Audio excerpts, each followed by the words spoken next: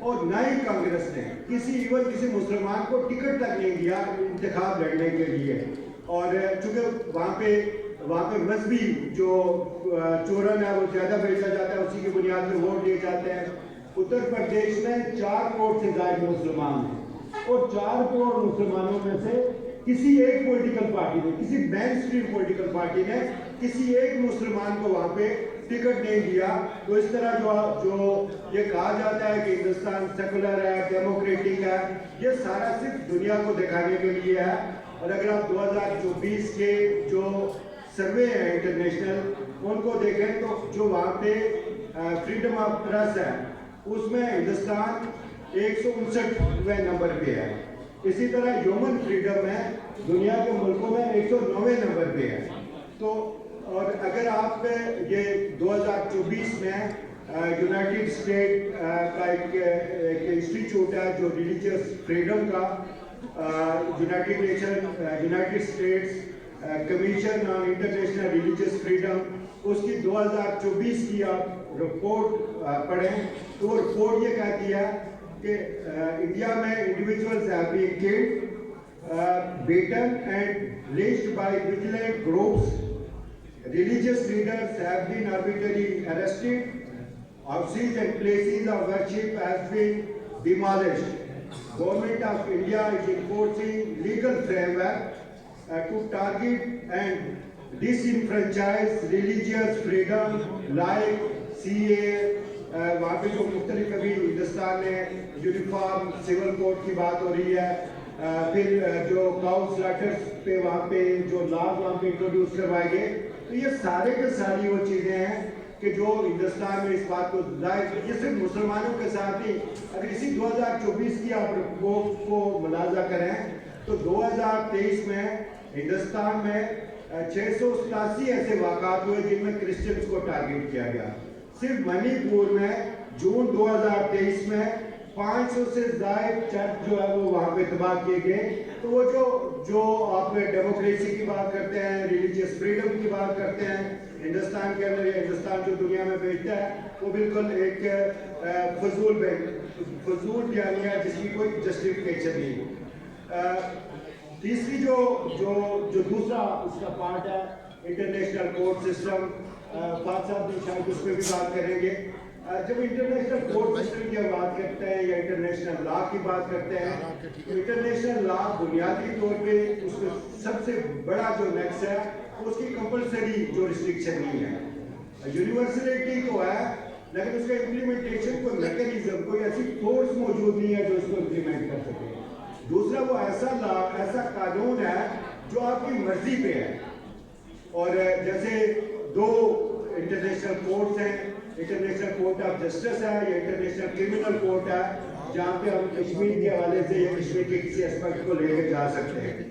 اگر آپ international court of justice کا جو چارٹر ہے اس میں ایک تو ریاستوں کی مرضی سے, دونوں ریاستوں کی رضامندی سے آپ انٹرنیشنل کورٹ آف جسٹس میں کوئی کیس پیش کر سکتے ہیں. دوسرا وہ اس صورت میں پیش کر سکتے ہیں کہ جب کسی انٹرنیشنل ایگریمنٹ جس میں یہ موجود ہو کہ آپ کے درمیان decision international court of justice کرے گا, اگر کوئی تنازع ہوتا ہے تو اس کی وائلیشن پہ آپ جا سکتے ہیں انٹرنیشنل کورٹ آف جسٹس پہ. جیسے کلبھوشن یادو والا کیس ہے, وہ کوسٹل ریسس کا جو ٹریٹی تھا اس کی وائلیشن پہ ہندوستان گیا. اس کے علاوہ آپ کے پاس جانے کا کوئی آپشن نہیں. اور جو اس کی کمپلسری جو ریسٹرکشن ہے اس کو نہ پاکستان نے قبول کیا نہ ہندوستان نے قبول کیا. دونوں کی ایسی ریزرویشنز ہیں کہ نہ پاکستان جنرل کوئی کیس ہندوستان کے خلاف لے کے جا سکتا ہے, نہ ہندوستان کو پاکستان کے خلاف لا سکتا ہے. پھر اگر آپ انٹرنیشنل کرمنل کورٹ کا دیکھیں تو انٹرنیشنل کرمنل کورٹ کا جو بنیادی رول انسٹیٹیوٹ ہے, نہ رول انسٹیٹیوٹ پاکستان نے ریٹیفائی کیا نہ ہندوستان نے ریٹیفائی کیا ہے. تو انٹرنیشنل کرمنل کورٹ میں وہی اسٹیٹس جا سکتی ہے جنہوں نے وہ اس کا اسٹیچوٹ ریٹیفائی کیا ہو, اور آگے جو اس کے تینوں طریقے ہیں اس میں جانے کے, اس میں نہ پاکستان جا سکتا ہے نہ ہندوستان جا سکتا ہے. اس لیے جو انٹرنیشنل کرمنل کورٹ کا, انٹرنیشنل کورٹ آف جسٹس کا جو ہم یہاں پہ اعلان کرتے ہوتے ہیں وہ صرف پولیٹیکل ہے, اس کا کوئی لیگل نہیں ہے, لیگل کوئی ایسی بیسس نہیں ہے, کوئی ایسا وے اور میکینزم نہیں ہے کہ ہم جا سکیں. ایک لا ہے جو یونیورسل جورسڈکشن کا ایک لا کچھ ملکوں نے اڈاپٹ کیا ہے, جیسے بیلجیم میں وہ یونیورسل جورسڈکشن کا کا لا موجود ہے. اس میں یہ ہے کہ دنیا کے کسی حصہ میں اگر کوئی شخص انسانیت کے خلاف crime against humanity war crimes کا ارتکاب کرتا ہے اور اس کے خلاف وہاں پہ جو ہے وہ آپ کیس کر سکتے ہیں. جو وکٹم ہے وہ وہاں پہ ان کی کورٹ میں جا سکتا ہے. ایک یہ ہو جاتا ہے کہ اس سے اگر اس آپ ڈیسیژن لے لیتے ہیں تو وہ ایک پریشر ایک آپ کے پاس جو سفارتی پریشر ہے وہ بھی بڑھتا ہے, اور اگر وہ جو پرپیٹریٹر ہے وہ اس ملک میں جاتا ہے تو اس کے اریسٹ وارنٹ بھی جاری ہو سکتے ہیں, اس کے خلاف کارروائی بھی ہو سکتی ہے. تو یہ بنیادی جو آج کا موضوع ہے, اس کے حوالے سے جو چیزیں جو دو ایریاز ہے اس پہ میں نے بات کی. لیکن ایک جو سب سے اہم سوال ہے اور اکثر ہماری یوتھ بھی کرتی ہے, ہم سارے لوگ یہ سوچتے ہیں کہ ہم یونائٹڈ نیشن سے کیا تلاش کرتے ہیں, جو انٹرنیشنل کوئی لا بھی ہمیں سپورٹ نہیں کرتا, ان کی ریزولیشنز بھی ہمارے پاس جو ہے وہ بھی امپلیمنٹ نہیں ہو رہی. ہندوستان جو ہے وہ مان ہی نہیں رہا کہ آپ جو ہے وہ واپس ڈٹرمنیشن ملے. تو ہمارے پاس جو لیگل بیسز ہیں کشمیر کنفلکٹ کی, ہم جو کہتے ہیں کشمیر متنازع ہے, یہ متنازع خطہ ہے, اس کا فیصلہ یہاں کے لوگوں نے کرنا ہے. تو یہ قرار دیا یونائٹڈ نیشنز. اگر ہم کہتے ہیں کہ یونائٹڈ نیشن کی ریزولیشنز کی کوئی ویلیو ہی نہیں ہے تو یہ پھر ہندوستان کے بینیفٹ میں ہے, اور ہندوستان بھی کہے گا کہ یہ کنفلکٹ ہی موجود نہیں ہے. اور دنیا آج ہمیں 5 اگست کے اقدام سے پہلے یا 5 اگست کے بعد دنیا کا کوئی بھی ملک سوائے ہندوستان کے یہ نہیں کہتا کہ آکوپائڈ کشمیر جو ہے وہ پارٹ ہے انڈیا کا. ہم یونائٹڈ نیشن اور ساری اسٹیٹ جموں اینڈ کشمیر کو ایک ڈسپیوٹڈ ٹیریٹری مانتے ہیں, کوئی بھی اس کو کسی کا پارٹ نہیں مانتا. اور یہ ہمارے پاس جو بنیاد ہے اس کا یونائٹڈ نیشن کے ریزولیشنز ہیں. تو یہ بات یہ چیزیں میں نے آپ کے سامنے رکھی. تھینک یو سو مچ, آپ نے اس بات کو سنا, اور انشاءاللہ ہم اس پہ ہمیں آپ سب لوگوں سے بھی گزارش ہے کہ جو لوگ آپ لیگل سائڈ پہ لوگ ہیں وہ اس کے جو لیگل اسپیکٹس ہیں اس پہ ہماری معاونت کریں. ہم سب نے مل کے اس کیس کو دنیا کے مختلف فورمز پہ لے کے جانا ہے. تھینک یو سو مچ, آپ سب کا شکریہ. میں خوش آمدید کہتا ہوں راجہ خان افضل خان ڈائریکٹر کشمیر سینٹر کو, اور گزارش کرتا ہوں کہ اسٹیج کی تشریف لے کے.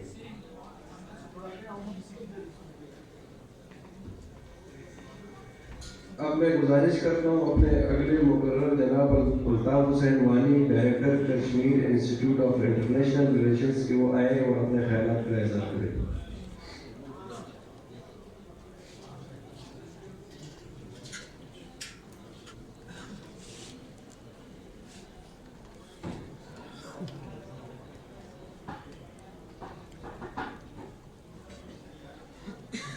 اعوذ باللہ من الشیطان الرجیم, بسم اللہ الرحمن الرحیم. First of all, I would like to thank Islamabad Bar Association President, Secretary General, and also Kashmir Division Cell, Law Chairman, for organizing this seminar. میں آج پہلی دفعہ ایک ایسی کمیونٹی سے خطاب کرتا ہوں جہاں سارے وکیل ہیں, جن کا دن رات لوگوں کو حقوق دلانے میں گزرتے ہیں اور آئین اور قانون کے تحفظ کے لیے اپنی تمام تر توانائیاں مصرف کرتے ہیں. ان کو ایڈریس کرنے کا پہلا موقع ملا ہے جہاں ساری جو آئینس ہے وہ قانون دان ہیں اور قانون کو جانتے ہیں. آج کے موضوع کے اعتبار سے میرے خیال میں ملک حذیفہ صاحب ایڈوکیٹ جو آئے تھے پہلے, اب بہت ہی بہترین انداز میں اور بالکل سمپل اور اسٹریٹ انہوں نے جو بات کی وہ اس کو کور کر کے تمام چیزوں کو اسلام کی تجویز سے ریلیٹ کیا. میں کشمیر کے اندر انسانی حقوق کے پامالیوں پر نہیں جاؤں گا.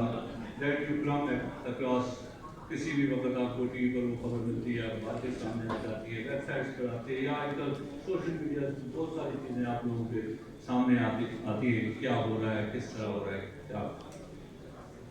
میں آج کوشش کروں گا یہاں پہ بیٹھے جو نوجوان مطلع ہیں, خاص کر چند فیملیئر فیسز جن سے ملنا جلنا رہتا ہے, اور چند ایسے لوگ جن سے ہم کبھی نہیں ملے ہیں, دیکھیے بار ایسوسیشنز کیا رول ادا کر سکتے ہیں. سمپل اینڈ اسٹریٹ بات جو میں آپ سے کروں گا, کورٹس کی بات ہم نے کی, انٹرنیشنل کورٹس کی, اس پر راجہ سجاد لطیف نے بتایا آپ کو کیوں ہم ان کو انووو نہیں کر پا رہے ہیں بجا کے. اور لوکلی بھی آپ جانتے ہیں کورٹ کوئی آرڈر پاس کرتا ہے لیکن جب تک پولیس بل پہ کر نہ جائے تو اس کی امپلیمنٹیشن نہیں ہوتی ہے. That means until and unless judiciary کو ایگزیکٹو جو ہے وہ اس کو امپلیمنٹ نہ کرے, جوڈیشری کا کوئی آرڈر امپلیمنٹ نہیں ہوگا. Because judiciary does not have its own armory to implement anything. They can only pass an order, they can see what it is. But the ultimate power lies with the executive. Similar is the case with the international courts. International courts, though most recently we have seen on Gaza, what international court said, what they pronounced it, but we have seen that was not implemented anywhere. Because on the other side, the might is right. جہاں پر طاقت ہے, جس کے پاس طاقت ہے وہی سب کچھ ہے, اور جس کا جو نیگیٹو دکھتا ہے, جس طرح سے وہ اس کو دنیا کے سامنے پیش کرتا ہے, اسی سے بات آگے بڑھتی ہے. Coming now to the point کہ ہماری بار ایسوسیشنز کیا کر سکتی ہیں, کس طرح کا رول ادا کر سکتی ہے. میرے گھر میں بہت بڑا ایک رول ادا کر سکتی ہے. وہ یہ کہ اسلام آباد بار ایسوسیشن کے اندر ایک لیڈ ہے, یہاں سے ہم اس کی آغاز کر سکتے ہیں, اس کی شروعات کر سکتے ہیں. First of all to make Kashmir a centre of one of your policy. جو جتنی بار پالیسیز بار کے سامنے آتی ہیں, بار کو جن کو فیس کرنا پڑتا ہے, ان کے ساتھ ساتھ مسئلہ کشمیر کو جہاں آپ دن رات قانون اور آئین کے تحفظ کے لیے جدوجہد کرتے ہیں, وہاں آپ پر یہ لازم ہے کہ ایک عالمی قانون وہ جو امپلیمنٹ نہیں ہوا ہے اس کو ٹائم اینڈ اگین آپ نے ریپیٹ کرنا ہے. ہمیں کمزور نہیں لگنا چاہیے. We should not see fatigue. یار 70 سال ہو گئے, 75 سال ہو گئے, 77 سال ہو گئے اور کوئی چیز امپلیمنٹ نہیں ہے. یہ ایک یہودی نوبل laureate ہے, وہ کہتے ہیں کہ there may be some time when we are powerless to prevent justice, but there must be no time that we fail protest. ہمارے پاس ہر وقت احتجاج کرنا ہمارا حق ہے, جو ہم کر سکتے ہیں وہ ہمیں کرنا چاہیے. یہ ہے اس وقت کہ ہم یہ بھی کہتے ہیں کہ ہم عالمی اسلام کمزور ہے, ہماری حکومت کمزور ہے, پاکستان اقتصادی طور پر کمزور ہے, یہ سارے معنی ہمارے پاس ہیں. لیکن احتجاج کرنے کا جو ہے اس کے لیے تو کوئی لمبی چوڑی چیز چاہیے, صرف ایک دل میں جذبہ ایک چاہیے. We should carry on doing this. And Islamabad Bar Association can build bridges between the bar associations in the country. First of all, تمام ملک کے اندر جتنی بھی بار ایسوسیشنز ہیں, چھوٹی بڑی بار ایسوسیشن, ان کے درمیان ایک رابطہ کار بن کے ایک جو کشمیر کاز کو کس طرح سے ہم نیشنلی اینڈ انٹرنیشنلی اس کو ہم ہائی لائٹ کر سکتے ہیں.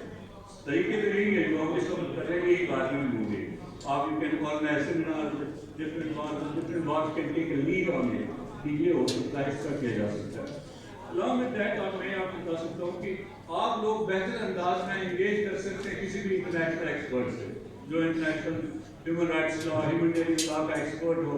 اس کو کشمیر کی صورتحال بتا کر اس کو بہتر انداز میں آپ اس کے ساتھ اپنے آپ کو اسٹریٹ کر سکتے ہیں. ہم جو ایکٹیوسٹ سے ایکٹیوسٹ کی زبان مختلف ہوتی ہے, ہم تو کہتے ہیں ہونی کرو, ان کو بہت تھی. لیکن جو آپ قانون کے دعو پہ جانتے ہیں یا انٹرنیشنل ہیومن رائٹس لا اور ایرین لا کے بارے میں جانتے ہیں, آپ کسی بھی انٹرنیشنل ایکسپرٹ کو بہتر انداز میں انگیج کر سکتے ہیں. سو اس کی اوپینین دینا ہی کافی ہے. جب وہ اس پر ایک بات کرے گا, دو بات کرے گا, یا کسی جگہ اوپینین پیس لکھے گا کہ میں بارش نے ساری چیزیں بتائی, تو وہ ایک چیز آگے بڑھے گی, ان کے لیے بھی کام ہوگا. اسی طرح سے ہے انٹرنیشنل ہیومن رائٹس آرگنائزیشن جو ہیں ان کے ساتھ کولیبریشن. دیکھیے ہمارے اکثر یہاں جدھر بھی جائیں پاکستان کے اندر, آزاد کشمیر کے اندر, جہاں بھی ہم جاتے ہیں بات کرنے کے لیے, اکثر لوگ کہتے ہیں جی ہمارے کچھ لوگ سوشل میڈیا پر دن بعد یہ کہتے ہیں کوئی ہمارے پاس کوئی ریکارڈ ہی نہیں ہے جی, کوئی ڈاکیومنٹیشن ہی نہیں ہے, کسی نے ڈاکیومنٹیشن نہیں کی ہے, کسی نے کوئی ریکارڈ نہیں بنایا, ورنہ میں مودی کو نام پکڑ کر آزاد ہی دلاتا. یہ ساری تقریریں ہوتی ہیں ہمارے لوگوں کی, کوئی ریکارڈ نہیں ہے. Rest assured, each and every human rights violation that Indian forces perpetrated in Indian occupied Kashmir, that has been documented, that is documented by the local organizations, by the organizations who are dealing with Kashmir in Islamabad, in Muzaffarabad, and also by international organizations.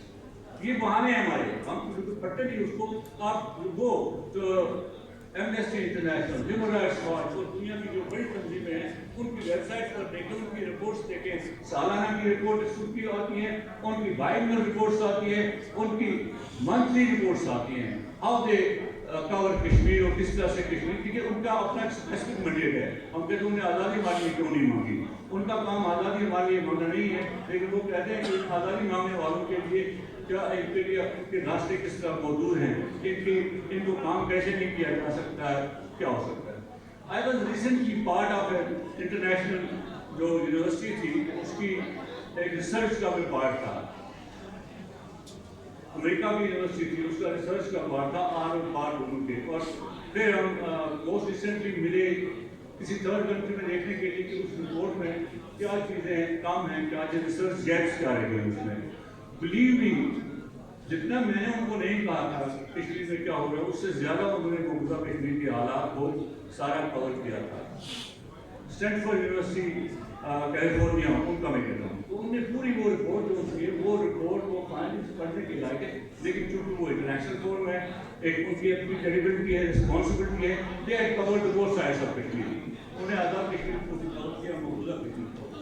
اور one thing why they give the credit to Azad Kashmir, جو ہمارے یہاں ایک بڑا موضوع ہے اس وقت, کیونکہ درمیان میں کچھ نعرے ایسے آئے, ان نعروں کی وجہ سے چیزیں ہوگی. ون کریڈٹ جو پلس پوائنٹ تھا, ان Azad Kashmir there is freedom of expression.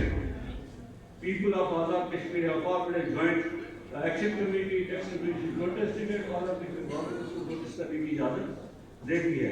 تو یہ وہاں پر right to freedom of expression ہے. while on the other side in your country there is no freedom of expression. لوگوں کو کوئی بات کرنے کی اجازت نہیں ہے, اگر وہ اس دائرے سے باہر بات کریں تو ان کے لیے کوئی گنجائش نہیں ہے. اور that's why all political leadership, all human rights defenders, they are behind bars. تو یہ پوائنٹ فرسٹ پوائنٹ ہے. اس لیے میں چاہتا ہوں کہ جو آپ لوگ پڑھے لکھے لوگ جو قانون کو جانتے ہیں, اس قانونی پرسپیکٹ میں انٹرنیشنل آرگنائزیشن سے رابطے کرتے ہیں. اب رابطے کرنے کا آج کل تو آسان طریقہ ہے, کوئی تو ہمیں ان سے اپوائنٹمنٹ مانگنی ہے کہ ہم نے آپ سے ملنا ہے, نہ ہم ان کو کوئی پیسے دینے ہیں. You have just find out their email. انہوں نے وہاں پر کسی جگہ بھی رکھی ہے, آپ اپنا کامنٹ بھی رکھ سکتے ہیں, آپ اپنا جو لاگ ہے وہ بھی اپلوڈ کر سکتے ہیں, یا آپ ڈائریکٹلی ان کو ای میل کر سکتے ہیں فار سرٹن تھنگ.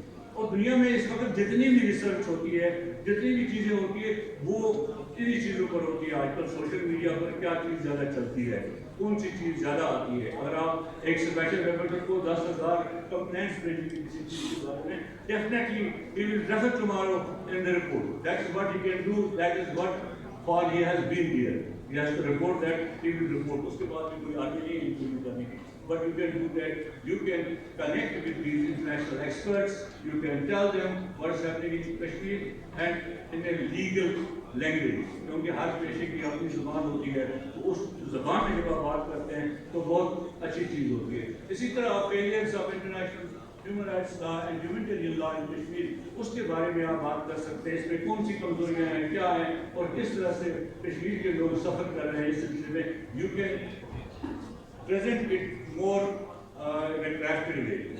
اور دوسری بات جو میں کہا کہ آپ گلوبل سپورٹ لوگ کر سکتے ہیں. You can also in Pakistan you can arrange your bar association, public release, seminars, media engagements. اور آپ کا جو بھی بھائی ہمارا میڈیا پر جاتا ہے, کسی کو بات کرتا ہے, he should be fully equipped of the situation and you know quite Kashmiri and a narrative that needs to be presented. تو بس آپ بات ایسا ہوتا ہے کہ بندے کو بلاتے ہیں ٹی وی پر, لیکن اس نے تیاری نہیں کی ہوئی ہے, پھر اس کی بات چیت ایسی ہوتی ہے کہ وہاں سے وہ دائیں سے بائیں مارتا ہے, بائیں سے دائیں مارتا ہے, اور پھر گول اپنے گول پوسٹ کے اندر ہی چلا جاتا ہے. دیٹس موسٹ کہ آپ نے کہنا کیا ہے, کرنا کیا ہے. And then we have to also, lawyers can arrange that کہ یار کس طرح سے ہم جو نوجوان لائر ہے, سینئر لائر سے لیڈ لے سکتے ہیں کہ نوجوان لائرس کو ہم ٹرینڈ کریں for this campaign, for awareness campaign, for making legal case on Kashmir and to get international attention. And last but not least, we should call for accountability of India. Time and again, in your press releases, in your opinion pieces, in your all writings, اور جہاں بھی آپ بات کرتے ہیں وہاں پر آپ India کے خلاف اکاؤنٹیبلٹی ڈیمانڈ کریں. You continue to demand accountability for India. That is what you can do for Kashmir. That's how you can plead the case of Kashmir. And Nelson Mandela puts it, for to be free is not merely to cost of one's chance, but to live in a way that respects and announces the freedom of others. So I think it's not only that you have thrown away your chance, but you have to continue to support the people of Kashmir so that they can live in peace, dignity, honor, and they can express their political desire through a free and fair service. I thank you very much.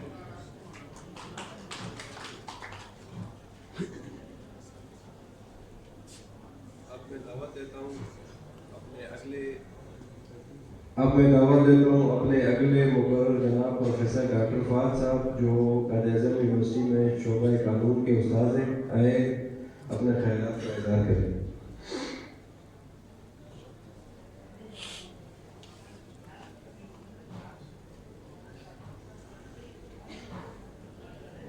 میں بہت مشہور اسلام آباد بار ایسوسی ایشن کی قیادت کا اور جموں کشمیر لبریشن سیل کا، جنہوں نے اس ایک اہم موضوع کے اوپر مجھے بات کرنے کی دعوت دی ہے۔ جیسا کہ میرے سے پچھلے مقررین فرما چکے ہیں کہ کشمیر کا جو معاملہ ہے تقریباً 8 دہائیوں سے ایک ان ریزالوڈ ڈسپیوٹ کے طور پہ ہمیں نظر آتا ہے۔ اس کا انٹرنیشنل اور نیشنل لیول کے اوپر ایک اپنا سگنیفیکینس، اپنی ایک اہمیت، امپورٹنس ہے۔ میری یہ جو ٹاک ہے، کیونکہ یہ جو ہمارا ٹاپک ہے، اس کو اگر آپ دیکھیں تو یہاں سو کالڈ انڈین ڈیموکریسی کا ورڈ کا ذکر کیا جا رہا ہے۔ راجہ سجاد صاحب نے ابھی عرض کیا تھا کہ کچھ قوانین اس طرز کے وجود میں آئے ہیں انڈیا میں جو کہ جمہوریت کی کھلے عام نفی۔ تو میں ذرا ان کے اوپر تھوڑی سی بات کروں گا اور اس کے بعد پھر انٹرنیشنل لا کے حوالے سے بھی تھوڑا سا اپنا پوائنٹ آف ویو آپ کے ساتھ شیئر کروں گا۔ یہ 5 اگست 2019 کو جو کشمیر کا اسٹیٹس چینج کرنے کی بات ہوئی، article 370 and article 35A of the Indian constitution کو انڈین گورنمنٹ نے ایک پریزیڈنشیل آرڈر کے ذریعے سے ایبروگیٹ کیا، اس سے کیا ہوا؟ I mean, this is very important. First of all, تو جو کشمیر کا اسپیشل اسٹیٹس ہے، اگر آپ 2019 سے پہلے وہاں کے قوانین، انڈیا کے قوانین کو دیکھیں تو اس میں ایک سیکشن تھا کہ ان کا اطلاق کشمیر کے اوپر نہیں ہوگا۔ تو لیجسلیٹو ڈومین کی بات آپ کو سب سے پہلے نظر آتی ہے کہ کشمیر کو ایک اٹانومی تھی اپنی لیجسلیشن کرنے کے حوالے سے۔ پھر جو سب سے اہم بات ہے وہ آپ ان کے پراپرٹی رائٹس اور ان کے جو اسٹیٹس ہے as citizens, as permanent residents of Kashmir, اس کو چینج کر دیا گیا۔ وہ آرٹیکل 35A کے اندر اس کا آپ کو ایک ذکر ملتا ہے۔ اب ایک اور جو انٹرسٹنگ بات ہوئی اس آئینی ترمیم کے بعد وہ یہ تھی کہ Kashmir, Jammu and Kashmir reorganisation act 2019 کو وہاں کی لوک سبھا اور راجیہ سبھا نے امپلیمنٹ کیا، اور اس میں جو ایک چیز کافی جس پہ کرٹیسزم ہونا چاہیے وہ یہ ہے کہ یہ ایون بھارت کی تاریخ میں پہلا موقع تھا جب انہوں نے ایک ریاست کو اسٹیٹ ٹیریٹری میں کنورٹ کر دیا۔ یہ اس لیے سمجھنا ہے میں کیونکہ ریاست انڈر انڈین فیڈرلزم، ریاست یا اسٹیٹ کے پاس اپنی ایک اتھارٹی ہے، اپنی ایک انڈیپینڈنس ہے۔ کشمیر ایک ریاست رہی ہے ایون بیفور پارٹیشن، ایون جب ڈوگرا گورنمنٹ تھی اس ٹائم سے ایک ہسٹری آپ کو ملتی ہے اس ریاست کی انڈیپینڈنس کی۔ آپ نے کیا کیا، اس کو ایک اسٹیٹ ٹیریٹری میں، انڈیا میں اس ٹائم پہ 28 ریاستیں اور 8 اسٹیٹ ٹیریٹریز ہیں، لداخ کو اور کشمیر کو ایک اسٹیٹ ٹیریٹری میں کنورٹ کر دیا، جس کا مطلب یہ تھا کہ جو نیو دہلی کی گورنمنٹ ہے اس کے ڈائریکٹ کنٹرول کے اندر کشمیر کے تمام افیئرس کو آپ نے دے دیا۔ تو ایک لحاظ سے آپ نے کالونی کے اسٹیٹس میں کنورٹ کر دیا ایک ایسی ریاست کو جس کا اسٹیٹس ابھی تک سیٹلڈ نہیں تھا۔ اس کے علاوہ ہیومن رائٹس فاؤنڈیشن کے لیے جو انسٹرومنٹ یوز کیا جاتا رہا ہے کشمیر میں، اس کا نام پبلک سیفٹی ایکٹ ہے، لیکن اس کا کشمیری عوام کی سیفٹی سے زیادہ تعلق نہیں ہے، بلکہ یہ ان کے اگینسٹ ہی یوز کیا جاتا رہا ہے۔ پھر ہم بات کر لیتے ہیں تھوڑی سی about the change in the status of residency. اس کے لیے